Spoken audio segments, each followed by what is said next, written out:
Okay. So I think we've spoken about finance quite a bit over the past year on our podcast. And, with me, it's like an up and down thing. You know, we watch a lot of these finance gurus online on Instagram and YouTube. And for the most part, what they preach is very basic, right? It's like pay off your credit cards, pay off the mortgage, have some amount of savings. I feel like you and I are kind of past that.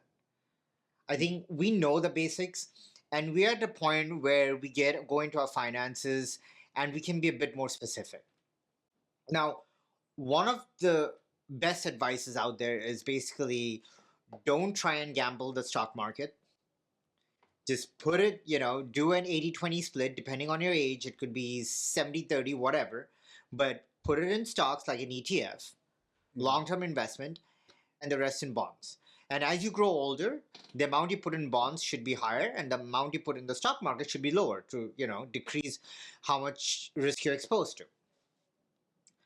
Dude, I can't for the life of me do that. I can't watch my money just sit there and grow little by little on an ETF like the S&P, VO, whatever. Like, Yeah. don't get me wrong, like I have my 401k matching and my pension and all of that is in ETF.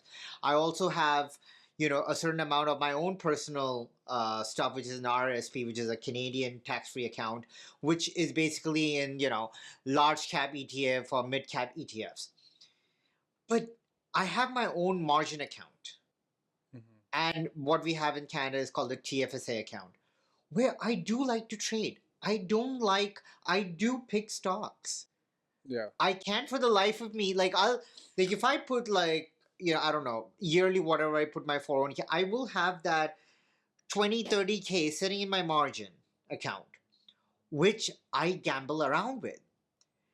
And Okay. the funny part is, to date, I have made a loss or maybe cut even. I think I would say to date I probably on a loss. That Right. money has definitely not appreciated. Okay. All right. So if I've made gains, I've made losses as well. Right. Right. But I consider myself to be a smart individual, and yet I don't know why I want to do the stupid thing where I'm like, no, no, no, no. I know what I'm talking about this time around. Is this like an age thing? Is it like a sex, like a gender thing? Is it just, Yeah. or am I just a fucking idiot? No, I don't think that that's the case. So it's let's talk about the first time I heard about the stock markets Yeah, was I remember being maybe in the fifth or sixth grade, and yeah, it was at a friend's house, and I remember his dad was home from work. It was later in the evening, maybe 5 or 6 o'clock, and he had the business news channel on, and he was watching the stocks, and he was kind of he seemed very anxious about something. This yeah. is a while back. This is probably early 2000s, and I just didn't understand why this man, who he was a doctor, why this man who's a doctor, whose expertise probably pays him enough money, was talking about the stocks and was so worried about something that I didn't. He was watching on TV. It's like watching your sports team and Yeah. getting upset when they're losing and being that emotionally invested in it. And I remember then kind of asking around at home about stocks, and the first word I heard was gambling. That synonymous thing with stocks was, oh, you're just gambling your money away if you're playing with your Yeah, money like that, right? yeah, So that was that initial reaction to that initial exposure to stocks for me. And since then, it started, like you said, we've been on this path to sort of understand it. Maybe we have a base level understanding of how it works. I do believe at some level there are lessons learned. So you might have invested in something and had a big payoff at some point. So you think that, okay, going forward, I know how this is going to work. yeah. And it doesn't always pan out that way. No.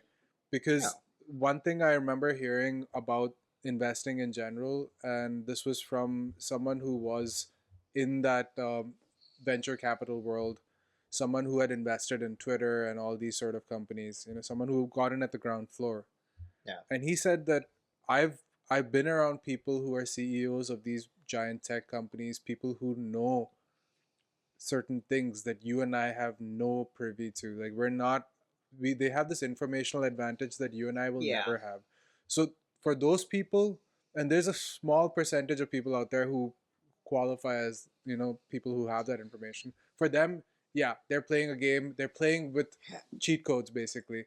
And Yeah, basically that's insider trading, which is supposed to be illegal, but clearly yeah, it's not. So, yeah, a lot of it you could say yes directly is, if it's very obvious insider trading. Sometimes it's just, I happen to talk to this founder who was talking about his company not doing so great and whatever. Point yeah. being, they run in different circles. You and I don't run in those circles. You and I are looking to, yes, have our money grow, but there's that whole thing of investing where you're letting your money work for you. And as I can speak for myself, as someone who enjoys that aspect of having some say in what's going to happen with my money, it's really hard to just sit back and say, yeah, I trust that the S&P is going to bounce back in a year. Yeah. So I'm just going to watch my money sink for now and trust that it's going to change in a year, and basically just Yeah. my head and my heart are telling me two different things in that situation. Yeah. My head is, yeah, S&P always bounces back. You'll get 7 or 8% returns over 10 years. Leave it. My heart is telling Yeah. me just like, your dude, like that's your possible down payment on a house that you just like you've left in Yeah. there to sink, and you're just watching Yeah. it sink. Yeah. So No, I mean yeah, I that's the don't. thing. Like, I mean, it has to be a long-term game. I mean, if you're just bouncing out and about every other month, you are going to be in the deficit.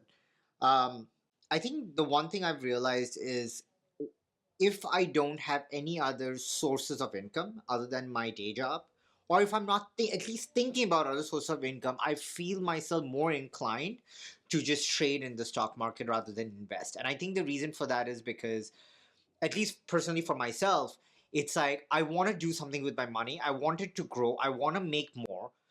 If I don't have an outlet where I can put my mind to, be it trying to invest in real estate, be it a side hustle, be it whatever it is, my mind goes to the stock market because that seems like the only thing within grasp that can potentially make me slightly more money.